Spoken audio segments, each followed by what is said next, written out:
अच्छा, मुझे अब वो एक पॉइंट क्लियर करना था जो एक्टिन फिलामेंट्स का पॉलीमराइज़ होना और फिर पीछे से ब्रेक डाउन होना, ये वाला पॉइंट ज़रा मैंने उसको घुमा दिया।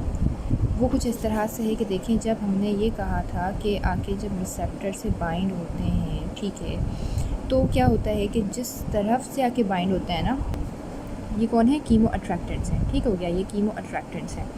अब और ये रिसेप्टर्स हमारे जी प्रोटीन कपल रिसेप्टर्स हैं। अब जब ये इसके नतीजे में क्या होता है, कुछ ऐसे सिग्नल्स मिल रहे होते हैं जिससे एक्टिन की क्या हो रही होती है, पॉलीमराइजेशन होती है। वो किस तरह से सिग्नल्स क्या होते हैं बेसिकली, वो कुछ इस तरह से सिग्नल्स होते हैं जो कैल्शियम आयोन्स को सिक्रीट करवा रहे होते हैं सार्कोप्लाज्मिक रेटिक्यूलम के अंदर से, और इस तरह वो जाके क्या करते हैं, एक्टिन की पॉलीमराइजेशन करवा रहे होते हैं। अब होता क्या है कि भाई आगे से हमने जैसे ये बोला ना कि ये सूडोपोड की तरह इनके भी इस तरह से आउटग्रोथ हो रही होती है। ठीक हो गया। तो वो कैसे हो रहा होता है कि क्या होता है कि जिस तरफ से, फॉर एग्जांपल में आप इस तरह से अज्यूम करें कि इस तरफ क्या था, रिसेप्टर है, ठीक है, और इसी तरफ क्या हो रहा है, एक्टिन की पॉलीमराइजेशन हो रही है। तो ये आगे से पॉलीमराइज होते रहेंगे और आगे की तरफ चलते चले जाएंगे। क्यों? क्योंकि ये आगे पॉलीमराइज हो रहे हैं। और पीछे की तरफ से क्या हो रहा है, इनका ब्रेक डाउन हो रहा है। ठीक है, फिलामेंट्स क्या हो रहे हैं, ब्रेक डाउन हो रहे हैं।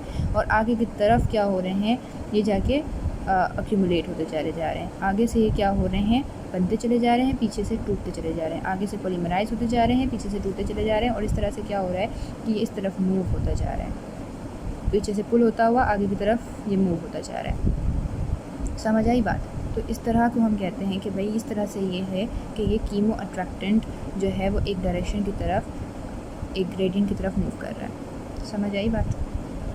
अच्छा, अब कैसे कैल्शियम आयोन्स के थ्रू ये काम हो रहा होता है, तो हमने ये कहा कि जैसे देखें, ये हमारा एक सेल है, ठीक है, जिसमें मतलब हमारा कि रिसेप्टर के साथ आके बाइंड हुआ है। अब मैं ये कह रही हूँ, तो मैंने बहुत ही छोटा बना दिया, एक पूरे पेज ले लेते हैं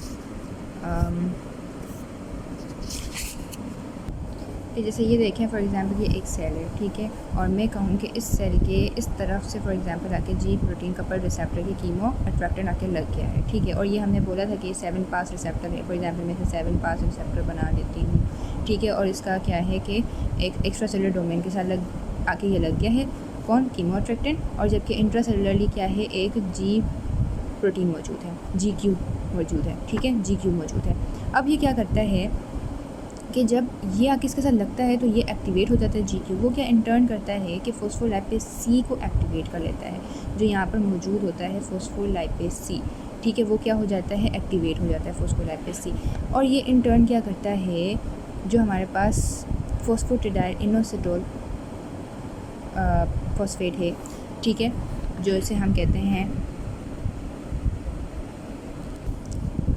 फॉस्फोटिडाइल इनोसिटोल डाइफॉस्फेट कहते हैं, ठीक है। ये क्या होगा कि ये टूट जाएगा दो चीज़ों में, ये फिर टूट जाएगा दो चीज़ों में। जब ये जाके इस पर एक्ट करेगा ना, फोस्फोलाइपेज C पे, फोस्फोलाइपेज C फोस्फोटिडाइल इनोसिटोल डाइफॉस्फेट को तोड़ देगा IP3 में, और किस में, DAG में, ठीक है, फोस्फोटिडाइल इनोसिटोल ट्राइफॉस्फेट कह दें बेशक, या फिर डाइसल्फाइड, इनमें तोड़ देगा, दो में तोड़ देगा, ठीक है। फिर ये तो खैर कुछ भी करे, इसके साथ हमारा कोई कंसर्न नहीं है। काम किसके साथ है हमारा, इसके साथ, क्योंकि ये जाके क्या करता है, सार्कोप्लाज्मिक रेटिक्यूलम के साथ भी जाके एक्ट करता है और उसमें से कैल्शियम आयोन्स को लिबरेट करवाता है। अब ये कैल्शियम आयोन्स क्या कर रहे होते हैं कि देखें, इसी तरफ कि यहाँ पर ये क्या बनवा रहा होता है, एक्टिन की पॉलीमराइजेशन करवा रहा होता है, और इस तरह से, और पीछे से क्या हो रहे होते हैं, ब्रेक डाउन हो रहे होते हैं, और इस तरह से क्या हो रहा होता है, इस डायरेक्शन में इसकी फॉर्मेशन हो रही होती है। फिर हम ये कहते हैं कि भाई ये इस तरफ मूव करता हुआ जाएगा, पीछे से धकेलता हुआ जाएगा, और फिर इस तरह से ये पीछे से टूटते चले जाएंगे, आगे से बनते चले जाएंगे, और ये पूरा एक सूडोपोडिया की तरह बन जाएगा और मूव करता हुआ जाएगा। होपफुली आपको समझ आ गया।